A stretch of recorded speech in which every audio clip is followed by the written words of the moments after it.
Hello everybody and welcome. My name is ReptTCG and today we will be looking at the 4.2 patch notes together. And what patch notes we've got! I actually believe these patch notes are very good and I'm very excited to present them to you. So let's get right into it and let's start with our new character, Nilou, Dori, and Baizhu. Nilou is a Hydro Sword character. Her normal attack deals 2 physical damage as usual, and her skill deals 3 Hydro damage, and if the party includes only Hydro characters and Dendro characters, she will create 1 Golden Chalice's bounty. This effect will stay forever, and is the main reason of why you want to play her. Now, this is a lot of damage from summons. And it has the eye effect, which means you could probably trigger another bloom reaction with this and deal even more damage. And as we're gonna see in a bit with her talent, she just does way too much damage. But before the talent, let's talk about her burst, which deals 2 Hydro damage and then the target character receives Lingering Aeon. At the end phase, 3 Hydro damage will be dealt to the affected character. Essentially, this is very similar to Dia's in a way, as she does 2 instances of pyro damage. Nilou will do 2 instances of Hydro damage, possibly getting even more reactions. Now, her talent card. The starry skies, their flowers rain. She will immediately use her skill, and the damage dealt by her bountiful course is increased by 1. This is not looking good for us, as we're in a new meta that we don't know if we're gonna like, but at least it's new. You know what else is new? Our next character, Dori. She's an Electro Claymore character. Her normal attack deals 2 physical damage, and her skill deals 2 electro damage, then summons 1 after sale service rounds, which in the end phase will deal 1 electro damage. A nice summon. But the big part for Kit is her burst. She will deal 1 electro damage and then summon 1 genie. The genie at the end phase will heal your active character for 2 HP and then also give them 1 energy. This has 2 usages. This is very similar to what Raiden does in a way, and it could enable a few comps where you want to stall and get your bursts out. I was actually thinking of a funny Dori and Raiden comp in which you just loop your bursts, and to help that comes her talent, Discretionary Supplement.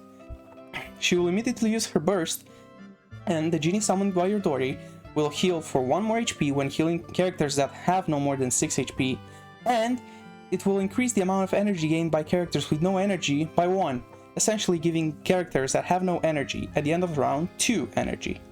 Again, this could be potentially very good, but having to rely on your burst, I believe, could be damaging to Dori. I think I need to see her in actual play before I judge. For now, I'm gonna say she's okay. But we have 1 more character, and this character is more than okay. The Dendro Catalyst, Baizhu. His normal attack deals 1 Dendro damage, and his skill also deals 1 Dendro damage, but then summons Gossamer Sprite, which in the end phase will deal another Dendro damage and heal your active character for 1 HP. His burst creates 1 Pulsing Clarity and 1 Seamless Shield. The Seamless Shield will provide 1 shield, protecting your active character, and then when it is removed, or generated again, you will deal 1 Dendro damage and heal your active character for 1 HP. Also, his Pulsating Clarity, when action phase begins, you will create a Seamless Shield. You essentially get 3 Seamless Shields, which means if it isn't broken and Pulsating Clarity tries to generate it again, you will deal 1 Dendro damage and heal your active character for 1 HP. So technically, you could get 3 of these shields, the starting one and then another 2 from Seamless Shield, and essentially it becomes a 3 shield, 3 damage and 3 healing burst on any character you want, and it can spread out, and because it is separate instances of Dendro damage, it could proc reactions. This character is very good, and his talent, Beneficent. You will immediately use your burst, and then, when your Baizhu is on the field, so he has to be alive for this, when Seamless Shield activates the healing effect, you will generate 1 elemental dice of the same type as your active character. This looks like an okay talent card for now. I believe if you play in a rainbow deck, this will be pretty much very helpful as soon as you equip it. And with one of the other new action cards we have, this actually could maybe see play. I really like all the 3 new characters. Okay, I'm lying. I don't like Dori. The other 2 I have good feelings about as far as the meta goes. But we've also got action cards. And the first one will be Hued Clam. It's an artifact that costs 3 unaligned dice and says, when played, heal the attached character for 3 HP. And then for every 3 HP of healing your characters receive, this card accumulates 1 Seedite Foam for a maximum of 2. When this character deals damage, consume all the Seedite Foam and the damage will be increased by 1 for each Seedite Foam consumed. So, essentially it is the 1-star artifact we have, with the same effect, but you heal your character for 3 HP, which means you start with 1 Seedite Foam stack. I believe this could see some play in Nilou decks, perhaps, Nilou double Hydro decks, or maybe Kokumi carry decks. I know a specific player might like this, and honestly I like it too. It's a different artifact, and it's a different artifact that encourages different decks. Our next artifact though is Shadow of the Sand King, for 1 cost. It's a 1-cost artifact. We know how those goes usually. When played, you will draw a card, which is already a good effect, but then when the character to which this card is attached is your active character, and then when an opposing character takes elementary action damage, you will draw a card. This effect can happen once per round. Essentially, when the character which has this card equipped triggers an elemental reaction, you will draw a card. Again, only once per round. But this is already a potentially 1-cost draw 2 on the turn it's played, and then even more card draw in the long game. I really like this card, and I think we might see some play for it. Our next card is Stormterror's Lair. It's a location card that costs 2 aligned dice. When played, you will draw a random talent card from your deck, God bless, and when you play a talent card, or when your character uses a skill with an original cost of at least 4 elemental dice, you will spend 1 less elemental die. This is a once per round effect. This could be good potentially for Oceanid and Ganyu decks, especially Oceanid I will say, because I believe we can see Nilou Bloom decks which would use Oceanid for the summons to get even more Hydro out, and this could help get Oceanid's double summon out easier. Also, you finally can draw your talents. So now, if I want to play the Nilou deck, and I put 2 Nilou talents and 2 of this, I do essentially have 4 Nilou talents because I can draw it with this. I am very happy we finally have something like this, and with all the talent changes we're gonna see in a moment, this card might be played in a lot of decks, and I'm excited for the talent meta. Our next card is Lyresong, a 0-cost action card. It is basically Unseen Razor, but for artifacts. It returns an artifact put by your character to your hand, and during this round, the next time you play an artifact card from your hand, you will spend 2 less elemental dice. I'm not too sure in which instance this could be good. Maybe in the VNTC deck, so you can cheese out even more skills. Other than that, I am not sure where this would see play. Nonetheless, I do think it's still at least an okay card, and I'm very happy it's in the game. Our last new action card is actually an arcane card. Guoba, get them! In every house, a stove. You will draw a number of cards equal to the current round number. Up to 4 cards can be drawn this way. This is good for all the decks that could not use any of the other arcane cards efficiently, because any deck can use this now. At the worst, you just use it on round 4 and draw 4. In the worst case scenario, I believe you can just use it on round 2 and draw 2 for free. But I would recommend keeping it for round 4 onwards, so you can draw the max amount of cards for. Now, let's put the curtain on that. We've got card updates. We have a lot of talent changes and a few character changes, which are good.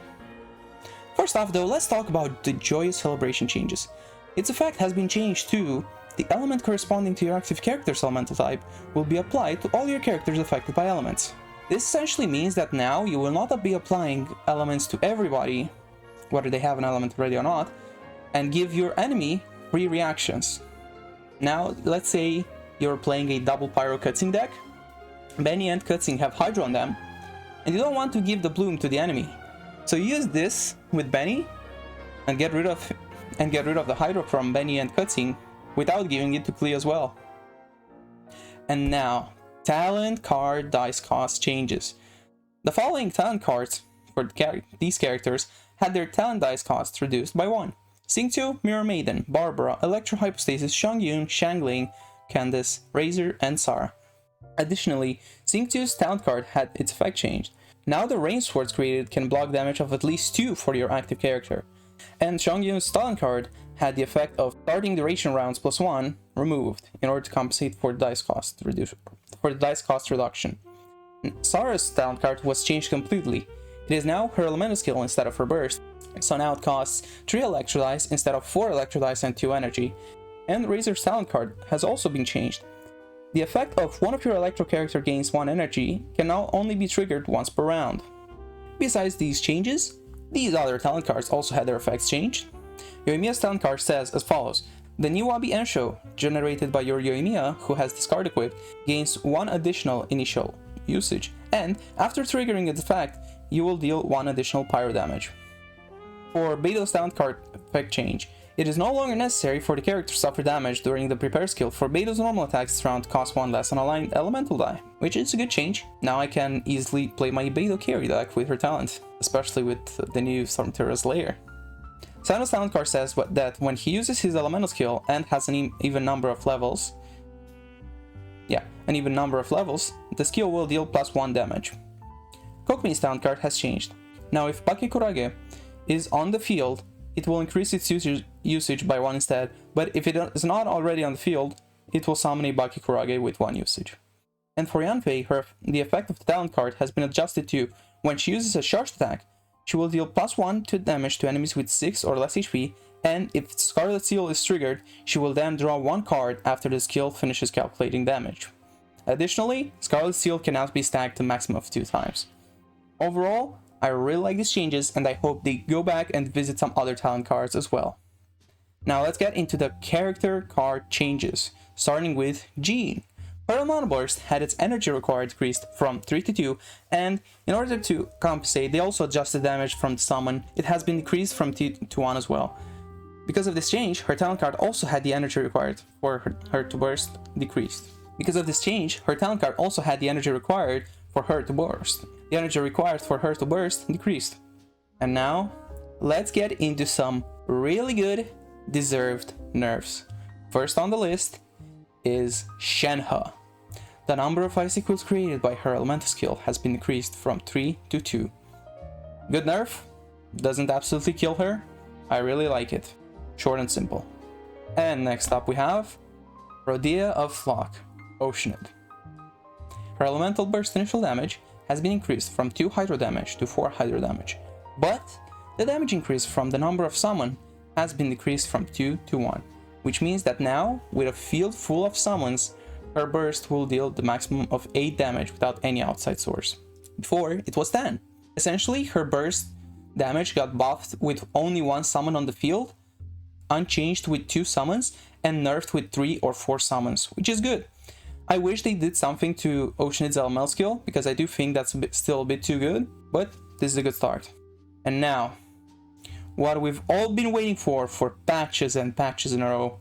No more Itto plus 20 HP memes. Arataki Itto changes.